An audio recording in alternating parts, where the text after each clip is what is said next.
Hola, buenos días. Bienvenidos al proyecto IPT Patsala de Español. Me llamo Carlos Izquierdo Tobías y soy exprofesor visitante de Jamia Millia Islamia en Nueva Delhi. Ahora nos encontramos en el módulo 12 del paper Cultura y Civilización Española. Este módulo se titula El descubrimiento de América. El final del siglo XV marca el tránsito de la Edad Media a la Edad Moderna en toda Europa, con eventos clave como la caída de Constantinopla en manos de los otomanos en 1453 y el descubrimiento de América en 1492. En España el proceso comienza con la unión entre las coronas de Castilla y Aragón, cuyos reyes se emplearon con fuerza en la creación de un Estado moderno basado en una monarquía fuerte. Dentro de los esfuerzos de expansión de los reinos peninsulares figura sin duda la Reconquista, pero también las primeras expediciones en barco por el Atlántico en busca de una ruta alternativa a la India para el comercio de especias. En este sentido, el rey de Portugal había empezado ya su expansión a comienzos del siglo XV con la colonización de las islas de Madeira y Ozores y avanzaron por las costas africanas buscando una ruta hacia el Océano Índico. Los navegantes portugueses progresaron lentamente en dirección sur, creando puertos comerciales en la costa occidental de África, Senegal, Sao Tomé y Príncipe, hasta que en 1487 lograron circunvalar el extremo sur, al que bautizaron como Cabo de Buena Esperanza. Al año siguiente, Vasco de Gama llega a Calicut, inaugurando la primera ruta marítima directa hasta la India. En este contexto, debemos entender el apoyo de los reyes católicos al viaje inicial de Cristóbal Colón, que quería rivalizar con los portugueses y creía posible la existencia de una ruta alternativa hacia la India, navegando siempre hacia el oeste. Es importante señalar que el término descubrimiento de América ha sido fuertemente criticado por pensadores anticolonistas e indigenistas por considerar que se trata de una visión eurocéntrica. Afirman que en América ya había pobladores que habitaban en el continente durante miles de años y que sólo en relación a la cultura europea se puede hablar de descubrimiento. Proponen, en este sentido, otra terminología para designar el proceso como invasión de América o encuentro entre los dos mundos, que son más conciliadores. El debate sigue abierto y no hay consenso en América Latina sobre qué término emplear. Vamos a hablar ahora sobre los viajes de Colón. Las capitulaciones de Santa Fe fueron firmadas por Colón y los reyes católicos a las afueras mismas de Granada, donde estaban los reyes dirigiendo la conquista del reino nazarí. En ellas se estipula la relación entre Colón, los reyes y los territorios que éste pudiera descubrir. En ellas se estipula que el 10% de lo conseguido por la expedición sería de Colón, que pasaba a tener el título de almirante. Con este visto bueno de los reyes católicos, quienes no obstante no financiaron la empresa, Cristóbal Colón parte del puerto de Palos, en la actual Huelva, el 3 de agosto de 1492, con 3 naves y unos 90 hombres, además de provisiones para un año. Tras una breve escalada en Canarias, el 6 de diciembre Colón zarpó definitivamente en dirección oeste y el 12 de octubre Rodrigo de Triana alertó, al grito de «tierra a la vista», de que había llegado a América. Durante los meses siguientes, Colón exploró la zona, estableciendo contacto con las poblaciones aborígenes de Haití, isla a la que bautizó como la Española, y Cuba. A comienzos de 1492, Colón decidió regresar, llegando a Lisboa en marzo de 1493. Fue recibido como un héroe por parte de los reyes católicos. Una de las primeras consecuencias de este primer viaje fue la polémica con Portugal por los territorios descubiertos. Hay que tener en cuenta que por entonces Colón pensaba que había estado en Asia y no se tenía conciencia de que hubiera un territorio nuevo, ni mucho menos de las dimensiones del mismo. Así, en 1494 se firma el Tratado de Tordesillas entre Portugal y España para repartirse las zonas de navegación y de conquista del Atlántico. La frontera se sitúa a 370 millas del archipiélago de Cabo Verde, en el Océano Atlántico y territorio portugués entonces. Esta es la razón por la que la presencia portuguesa se concentró en Brasil. Al poco de regresar a España, Colón emprendió su segundo viaje el 24 de septiembre de 1493. En esta ocasión el objetivo era asentar la presencia española en los territorios descubiertos y avanzar en la ruta hasta la India. En este caso, Colón volvió a Cuba y a la Española, además de descubrir Puerto Rico. Colón permaneció allí hasta 1496. En el tercer viaje, Colón exploró la costa norte de América del Sur, en la zona de la desembocadura del río Orinoco. Además, empezó a sufrir los primeros conflictos con la autoridad real, siendo arrestado en el año 1500. Si bien fue puesto en libertad poco después, quedó desposeído de sus poderes y su prestigio ante la corona. En su cuarto y último viaje, Colón llegó a América Central en la costa de Honduras. A final de su vida, Colón intentó hacer valer lo estipulado en las capitulaciones de Santa Fe y obtener el 10% de lo descubierto, pero los reyes católicos se negaron, ya que se le había apartado también del puesto de gobernador. Finalmente murió en 1506 en Valladolid. Sus descendientes denunciaron a la corona por el incumplimiento de las capitulaciones conocidas como los pleitos colombinos. Vamos a hablar ahora sobre los viajes de otros navegantes y la búsqueda del estrecho. En 1499, los reyes católicos ponen fin al monopolio de Cristóbal Colón en las navegaciones hacia América, lo cual provoca que muchos otros navegantes se lancen a la aventura. Se conoce este momento como los viajes menores, si bien fueron de mucha importancia porque permitieron explorar en poco tiempo toda la costa de América. El objetivo principal en esta primera fase era encontrar un paso, el estrecho, que condujera hacia la India. Vasco Núñez de Balboa, un conquistador y posterior gobernador, alcanzó el Pacífico por el Istmo de Panamá en 1513 tras someter a los pueblos indígenas. Lo bautizó como Mar del Sur. En este mapa puedes ver la travesía que realizó. Sin embargo, no fue hasta bastante después, con la expedición de Fernando de Magallanes, que era un portugués al servicio de Carlos V, que se consiguió alcanzar el Pacífico. Fue en el año 1519 cuando la expedición encabezada por Magallanes, quien murió en el viaje, encontró el estrecho al sur de América, que hoy lleva su nombre, y consigue pasar al otro lado de América. Sin embargo, en lugar de encontrar un fácil acceso a las Indias, descubrieron que el Mar del Sur era en realidad el inmenso Océano Pacífico. La primera vuelta al mundo se completó entonces por el capitán que sucedió a Magallanes, llamado Juan Sebastián Elcano, junto con tan solo 17 personas más. Fue en 1522. Uno de los cronistas de aquel tremendo viaje, llamado Antonio Pigafetta, escribió una crónica del viaje en la que se cuentan hechos maravillosos. En este mapa puedes ver el recorrido de esta expedición.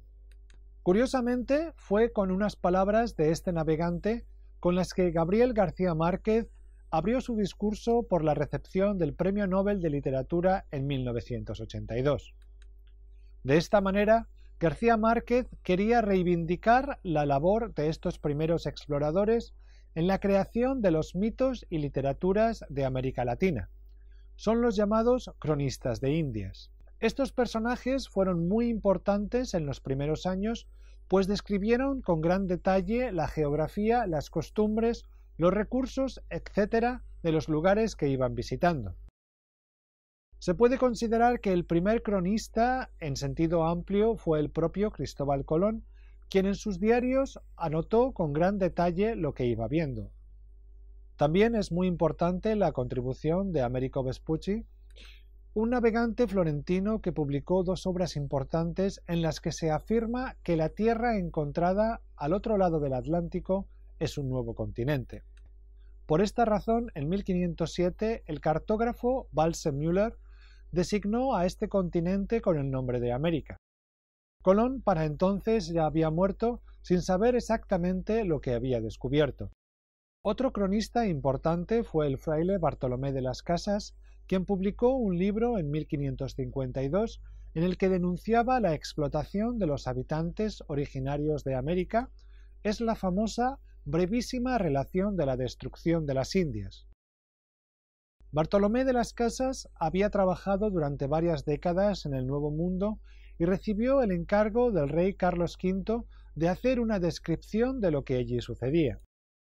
Su impacto fue muy grande y provocó que se crearan unas leyes específicas para proteger a los indígenas al tiempo que se sucedía la conquista del continente. Son las llamadas Leyes Nuevas de Indias, que reemplazaban a las anteriores Leyes de Burgos de 1512 y que daban bastante protección a los indígenas. Sin embargo, despertaron mucha oposición entre los conquistadores castellanos y no fueron aplicadas realmente. Otros cronistas importantes fueron Bernal Díaz del Castillo y el inca Garcilaso de la Vega. A partir de 1526, la corona española designó cronistas oficiales, con el fin de explorar las diferentes regiones de América. Vamos a hacer ahora una breve cronología de la conquista de América. Como hemos visto, en la primera década posterior al viaje del descubrimiento de Colón, no se tenía conciencia de haber llegado a un nuevo continente. No fue hasta el siglo XV cuando los navegantes dieron noticia de la inmensidad de América y de la variedad de los pueblos que la habitaban, que se comprendió en España y en Europa que se había llegado al Nuevo Mundo. Comienza entonces el proceso de la conquista y colonización de América. La primera zona en ser colonizada fue el Caribe, pues era donde ya se habían producido los primeros asentamientos, principalmente en la isla de la Española, la actual Haití. Desde allí fueron avanzando otras expediciones de exploración y posterior conquista del continente, como la del ya mencionado Núñez de Balboa. Los pueblos precolombinos, llamados así pues estaban en América antes de la llegada de Colón, más importantes eran los mayas, los aztecas y los incas. Los mayas formaban una civilización que se extendía por la zona del Yucatán y se organizaba en ciudades-estado relativamente independientes. Eran muy avanzados en el cultivo del maíz y en astronomía y matemáticas. Los aztecas, por su parte, eran un pueblo guerrero que conformó un gran imperio en la zona central y sur de México. Controlaban el comercio de la zona y eran muy prósperos. Su capital era la ciudad de Tenochtitlán, la actual Ciudad de México. Los incas eran la principal civilización del sur de América. Su capital estaba situada en la zona alta del actual Perú, en la ciudad de Cuzco. Conformaban un extenso imperio que llegaba desde Ecuador hasta Argentina y Chile. La lengua que utilizaban era el quechua, que actualmente utilizan entre 8 y 10 millones de personas. En 1519, Hernán Cortés, al mando de unos 500 hombres, partió de Cuba a la conquista del imperio azteca. Desembarcó en la península del Yucatán y desde allí fue avanzando hacia el norte, derrotando a los pueblos indígenas. En 1519 conoció a la Malinche, que sería su amante e intérprete, pues hablaba la lengua de los aztecas. Tras conquistar Veracruz en 1519, Cortés se dirigió a la capital acompañado de un ejército de españoles, pero también indígenas que se rebelaron contra el poder azteca. En un primer momento, el emperador azteca, Moctezuma, dejó entrar a Cortés en la ciudad, pero tras la muerte del mismo en 1520, Cortés tuvo que abandonar la ciudad. Finalmente, en la batalla de Otumba, Cortés derrotó al ejército azteca, que era muy superior en número, pero que no contaba con caballería. El imperio azteca llegó a su fin con la captura de el heredero de Moctezuma. En 1521, el territorio pasó a formar parte de la corona española, con el propio Cortés como gobernador, quien lo llamó Virreinato de Nueva España. Ocupaba Norteamérica, toda América Central y las islas del Caribe, además de los territorios en Asia. Como hemos visto, en el sur del continente, el pueblo más importante era el Imperio Inca, que fue conquistado por Francisco Pizarro. Al tener noticias del éxito de Cortés en su conquista, así como de las riquezas del Imperio Azteca, decidió emprender la conquista del territorio inca.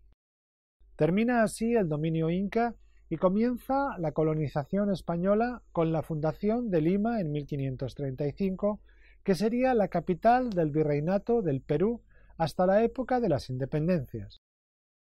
En este mapa puedes ver el territorio que ocupaban los imperios azteca e inca, así como la civilización maya a la llegada de los españoles. Es importante señalar que, junto a estas tres grandes civilizaciones, había una multitud de pueblos con sus lenguas, costumbres, religiones, etc. En este mapa puedes ver un esquema de cómo estaban divididos durante el siglo XVI. Como se puede apreciar en el mapa, además de la conquista de las civilizaciones avanzadas, se organizaron muchas expediciones de exploración del Nuevo Mundo, entre las que destacan la de Pedro de Valdivia, en Chile, la de Orellana y López de Aguirre por la selva del Amazonas y sobre todo la de Alvar Núñez Cabeza de Vaca por la zona sur de los actuales Estados Unidos. Tras naufragar en las costas de Florida en 1527, este explorador pasó 8 años entre las tribus de los indígenas de América del Norte y consiguió llegar a pie hasta México. A su retorno a España en 1537, escribió una detallada descripción de sus experiencias bajo el título de Naufragios. Hasta hoy es uno de los textos más importantes para la comprensión de la vida de los indígenas americanos. En este mapa puedes ver el itinerario seguido por Cabeza de Vaca. Vamos a hablar ahora sobre la formación de los virreinatos. Los territorios americanos descubiertos en el Nuevo Mundo pasaron a formar parte de la Corona de Castilla, que era quien había financiado el descubrimiento de Colón. En consecuencia, ejerció el control político y monopolizó el comercio y la explotación de los recursos. En el plano jurídico, los territorios conquistados no eran considerados colonias, sino parte del Reino de Castilla. Su población, los criollos, americanos descendientes de españoles y los indígenas, eran súbditos de la Corona de Castilla. Por esta razón se promulgaron las mencionadas leyes de Indias para otorgar derechos a los habitantes indígenas que eran explotados por los colonos españoles. Las tierras conquistadas fueron entregadas a los colonos que se dedicaron a su explotación.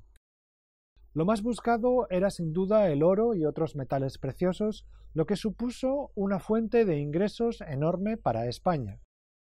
El poder político y económico quedaba siempre en manos de los españoles que llegaban de la península para ocupar los cargos más importantes y controlar el monopolio del comercio en todo el continente. Las dos instituciones que controlaban los asuntos americanos eran la Casa de Contratación y el Consejo de Indias. La Casa de Contratación fue fundada por los reyes católicos para establecer y controlar el monopolio comercial con el Nuevo Mundo y estaba en Sevilla. Dado que había muchos intereses económicos, se creó un ejército de mar llamado Flotas de Indias para proteger la llegada de recursos de los piratas y otros países enemigos. El Consejo de Indias fue fundado después por el rey Carlos V en 1523. Si la Casa de Contratación se dedicaba a los asuntos económicos, el Consejo de Indias regulaba materias de gobierno. Funcionaba también como tribunal de justicia y en última instancia también vigilaba el buen funcionamiento de la Casa de Contratación. La organización administrativa en América era la siguiente. Existían dos grandes virreinatos, uno al norte y otro al sur, Nueva España y Perú. Los virreyes eran los representantes del rey y tenían poderes militares, políticos y ejercían la justicia, pero también tenían que rendir cuentas al rey periódicamente. Los virreinatos estaban a su vez divididos en gobernaciones. A continuación puedes ver un mapa con los virreinatos españoles en América en el siglo XVI. La sociedad de la colonia era una estructura piramidal jerárquica con los españoles propietarios de tierras hacendados en la cúspide. También ocupaban un lugar privilegiado los comerciantes que estaban instalados en las principales ciudades costeras como Cartagena de Indias o La Habana. Los hijos de estos colonos eran los criollos. Eran ciudadanos libres, es decir, no eran esclavos, pero eran explotados por los hacendados en la agricultura y en las minas. No obstante, dada la escasez de mujeres blancas, los colonos se mezclaron rápidamente con la población indígena, creando una capa mixta de población mestiza. Finalmente, hay que mencionar la llegada de esclavos procedentes de África para trabajar en las plantaciones y en las minas. En este esquema puedes ver resumida la pirámide social de la América de la colonia. Vamos a hablar sobre las consecuencias del descubrimiento de América. Podemos dividir esta sección en dos apartados: las consecuencias que la llegada de los españoles tuvo para América y las consecuencias que la llegada a América tuvo para los españoles y la civilización europea en general. En el primer apartado, sin duda, la llegada de los españoles supuso cambios radicales en la sociedad indígena, cambios que perduran hasta hoy.